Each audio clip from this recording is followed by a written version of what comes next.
欢迎来到明星新闻中国渠道，点击订阅频道，不要错过当天最热门的新闻。官宣改名，赵丽颖、黄晓明新剧《造成者》更名，新名字寓意引热议。小城大事从农民集资盖楼改写命运的宏大史诗，下沉为街头巷尾烟火气中的时代阵痛。赵丽颖、黄晓明演绎普通人用0.17元积攒的勇气，在浙江龙岗的家长里短里凿刻出足以牵动一生的奋斗印记。近日，赵丽颖、黄晓明领衔主演的年代剧《造成者》正式官宣更名为《小城大事》，这一名称调整迅速引发全网热议。没有复杂的修饰，没有宏大的表述，新名字用词平实、通俗易懂，却比原名更贴近剧集内核，藏着更细腻的寓意，让观众一眼就能 get 到故事的核心味道。原名《造成者》直白点出农民造成的弧心剧情，自带宏大的时代史诗感，但也显得有些抽象硬糊，无形中拉远了与普通观众的距离。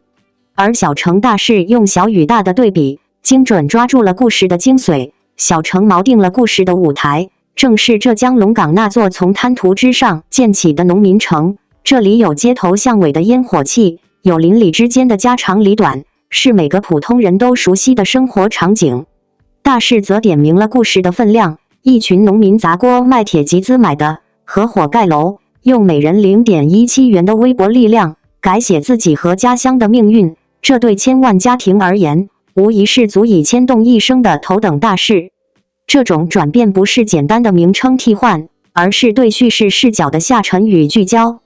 剧集改编自纪实文学《中国农民城》，本质上是一部小人物闯大世界的奋斗史，新名字恰好贴合了这份草根内核。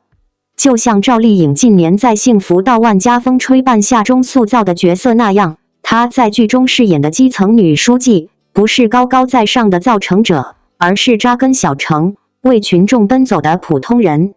黄晓明饰演的招商办主任，也褪去了精英光环，成了带着时代冲劲的实干派。小城大事这个名字，让这些角色的挣扎与成长，更能在观众的生活里找到对照，引发深层共鸣。如今的影视市场，越来越多像《山海情人世间》这样的作品，证明最能打动人心的，往往是贴近生活的烟火故事。造成者到小城大事的更名，正是顺应了这份期待。他不再执着于造成的宏大动作，而是把目光投向小城之中的人情冷暖与时代阵痛，让一部年代史诗既有格局厚度，又有情感温度。虽然目前官方尚未公布具体开播时间，但这场改名已经让剧集热度拉满。相信这部带着烟火气与奋斗劲的作品，终将用平实的故事、鲜活的角色，让观众读懂那个年代里普通人用勇气和坚守书写的大事。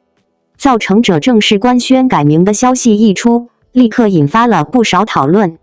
很多观众的第一反应，并不是好奇剧情，而是集中在为什么要改名，新名字到底意味着什么。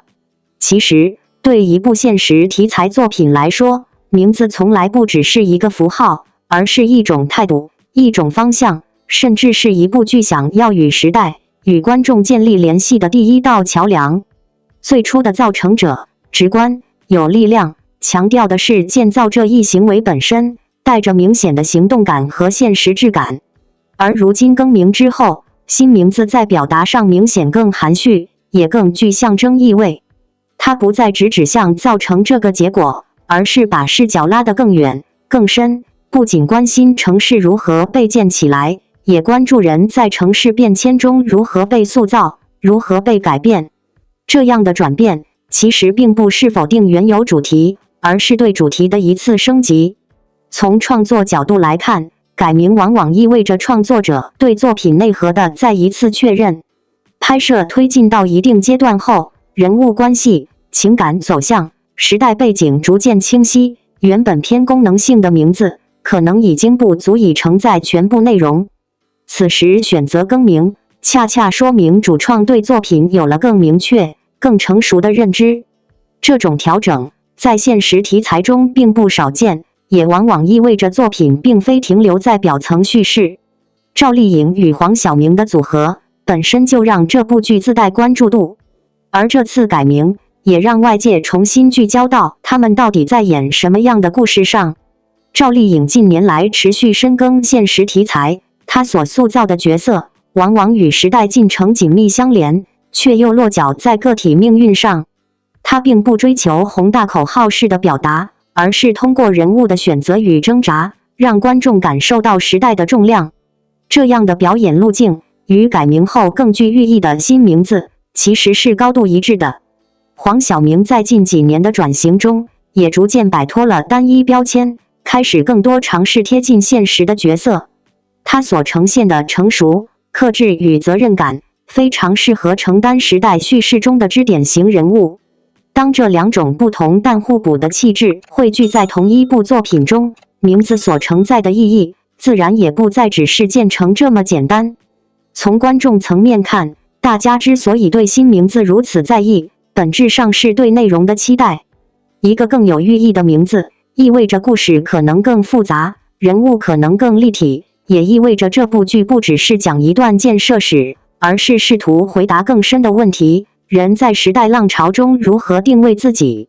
个人命运与集体发展之间是否存在平衡？这些问题正是现实题材最有价值的部分。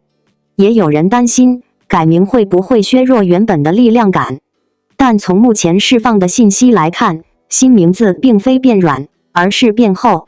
它把力量从外在行动转移到内在意义上。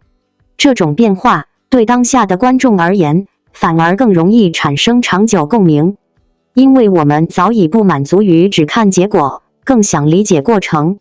不只是看到城市建成，更想看到人在其中的付出与代价。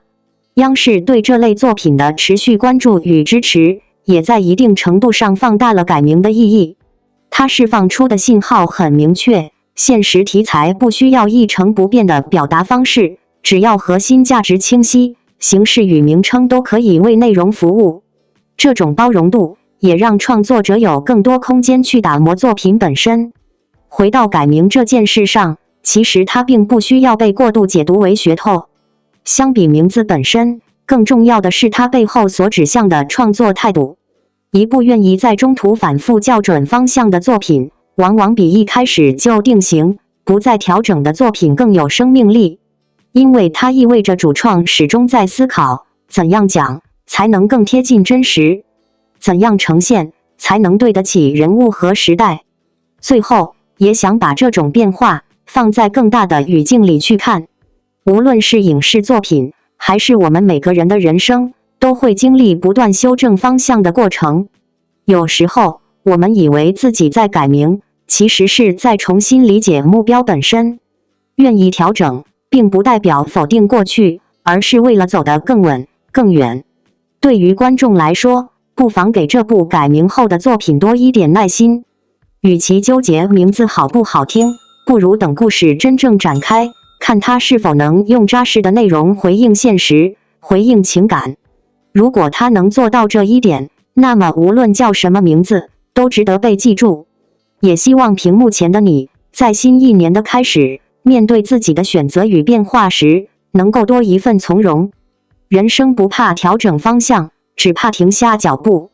就像这部剧一样，名字在变，但想讲好一个时代故事的初心，或许从未改变。依据我在乎，为何让全网现形？王一博成了娱乐圈的照妖镜。最近，你是不是也被王一博在探索心境2里那句我在乎给刷屏了？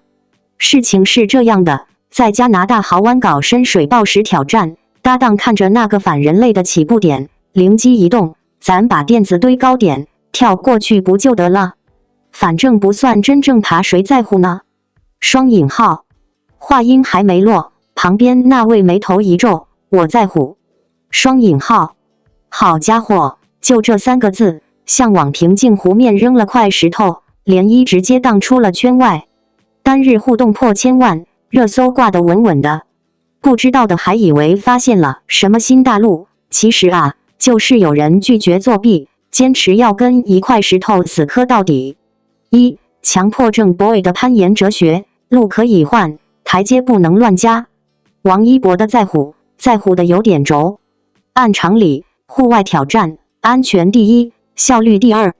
搭档的提议没毛病，甚至挺务实。但王一博不甘，他觉得这条线的灵魂就在起步那个难抓的手点上。你把它跳过去了，就算登了顶，也是自欺欺人，没意思。用他的话说，宁愿选择别的路线，也许更有趣。双引号，这逻辑像极了咱们小时候做数学题，你可以告诉我这题超纲了不做，但不能直接给我看答案，然后说反正老师不在乎过程。我在乎啊，那份解开难题的爽感才是精髓。于是他真就换线了，不妥协，但也不蛮干，清醒又自洽。网友辣评：别人攀岩费体力，王一博攀岩费原则。但原则这东西不就是用来废的吗？二，从练习生到原则生，他的在乎史就是一部卷王成长史。你以为这只是综艺里的一时兴起？那可就太小看王同学的原则惯性了。考古一下就知道，这位是10年如一日的行动派。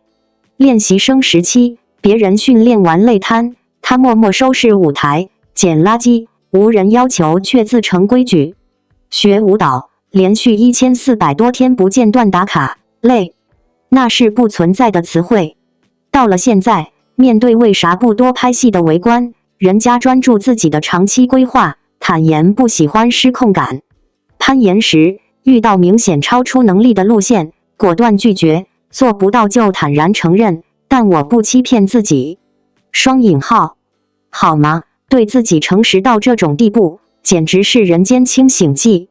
在这个流行速成、捷径的年代，他活像个坚守手工慢活的老匠人，一板一眼，自己跟自己较劲。网友笑称，他这不叫偶像，叫原则 idol。双引号。三，依据我在乎，怎么就成了全网破防关键词？更没想到的是，这句我在乎后劲十足，彻底出圈了。首先是带火了一波冷门运动，国内攀岩馆预约量肉眼可见的涨，连广西喀斯特地貌搜索量都跟着升。打工人更是找到了嘴替，把攀岩术语收紧给绳发展成了职场压力暗号。领导今天又给我收紧了。双引号。更深层的是精神上的共鸣，有人把它当成对抗生活妥协的金句。抑郁症群体从他的恐惧的对面是旷野里找到力量，连企业培训都引用他的平静重启态度当案例。最绝的是学者、匠人这些群体也站出来点赞，说这是对文明的珍贵摩擦系数。是啊，学术不作假，工艺不减料，本质上和王一博不肯垫高那块垫子是一回事。当然，也有少数声音觉得搭档更务实，但更多人佩服的是王一博的解决方式，不跟你争对错，我换条路走，既有坚持，又不失灵活，这情商妥妥的。四，现象背后不过是一个不骗自己的年轻人。说到底，王一博的我在乎核心就一句话，可以不成功，但不能自欺欺人。这份不骗自己的诚实，贯穿了他从舞蹈、赛车到演戏的各个领域。就像他自己说的，我现在的样子就是我想成为的人。双引号。在这个习惯了用结果衡量一切，有时不得不圆滑处事的世界里，突然看到有人如此珍视过程的清白和内心的秩序，确实挺震撼。他不是在表演坚持，他就是那样活着。所以这句我在乎能火，或许是因为它像一面镜子，照出了我们心里那个也曾在乎过，却可能被慢慢磨平的自己。它提醒我们，有些笨办法藏着真正的捷径，对得起自己的初心，才是最长久的动力。当王一博说出那句看似再普通不过的我在乎时，很多人没有预料到他会在舆论场掀起如此复杂而持久的回响。没有指名道姓，没有价值评判，也没有情绪输出，只是一个对自我立场的陈述，却意外地成为了一面照妖镜。之所以会这样，并不是因为这句话有多尖锐，而是因为在一个习惯回避真实情感、推崇情绪表演的环境里，他坦率本身就足够稀缺。我在乎意味着什么？它意味着承认自己的情感，承认选择背后的责任，也意味着愿意为这种在乎承担后果。在娱乐工业高度运转的语境中，很多表达被训练成安全、模糊、可回收的标准话术，既不真正站队，也不真正表态。久而久之，不在乎都可以随缘成了保护色。而当有人清晰地说出我在乎，反差便产生了，有人感到被理解，有人却感到被冒犯。这句我在乎之所以引发两极反应，恰恰暴露了不同人对真诚的耐受度。对一些人来说，它是一种久违的共鸣，原来有人愿意承认重视，承认投入，承认不是所有事情都可以轻描淡写的带过。而对另一些人来说，它像是一束强光，照见了长期以来对情感的回避，对责任的推脱，对立场的模糊。并非这句话在指责谁，而是它让习惯躲在中性表态背后的人无处可藏。王一博之所以会被称为照妖镜，并不是因为他刻意揭露什么，而是因为他一贯的表达方式足够一致。他很少用宏大的话语为自己加码，也不热衷制造情绪高点。他的在乎不是临时起意，而是贯穿在长期选择里的态度，在乎作品的完成度，在乎训练的细节，在乎边界与分寸，在乎对自己负责。这种长期主义的在乎，一旦被说出口，就具备了重量。更重要的是，这句我在乎并没有要求别人必须认同，它只是划清了一条边界，这是我的态度，你可以不同意，但你不能否认它的存在。在一个经常要求公众人物情绪、服务态度统一的环境中，这样的边界意识显得尤为清醒。它提醒所有人，表达并不等于讨好，真诚也不等于迎合。舆论的放大效应，让这句简单的话被赋予了过多的投射。有人从中看到了勇气，有人看到了傲慢，有人觉得被安抚，也有人觉得被刺激。但无论评价如何，有一点是清楚的，这场讨论并不是围绕王一博本人展开，而是围绕我们是否还允许一个人公开在乎某件事展开的。当社会习惯把冷漠包装成成熟，把抽离当作理性时，任何明确的情感表达都会显得格格不入。也正是在这样的对照之下，照妖镜的隐喻才成立。它照出的不是具体的人，而是一种状态。当我们听到我在乎时，是感到被触动，还是本能的想要否定？当别人表达重视与坚持时，我们是尊重这种差异，还是急于把它拉回别太当真的安全区？这些反应本身就构成了答案。从更长的时间维度看，这句我在乎并不会改变行业结构，也不会立刻带来什么结果，但它留下了一种可能性。原来清晰表达并不会自动带来失控，原来不躲闪、不模糊也可以被看见。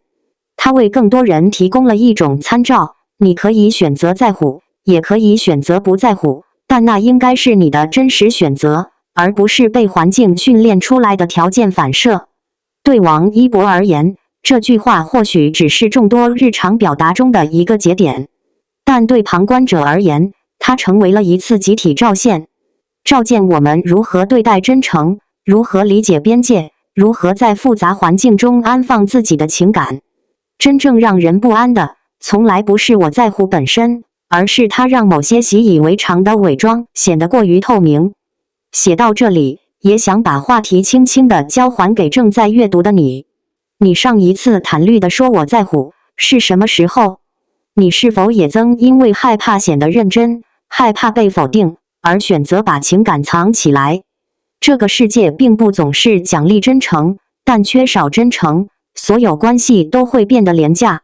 你不需要对所有事情都在乎，但你有权利对重要的事情明确在乎。愿你在表达时不必自我审查到失真，在选择时不必把热爱伪装成冷静。愿你允许自己有立场，有偏好，有珍惜，也允许他人与你不同。不是每一句我在乎都需要被掌声回应，但每一句我在乎都值得被尊重。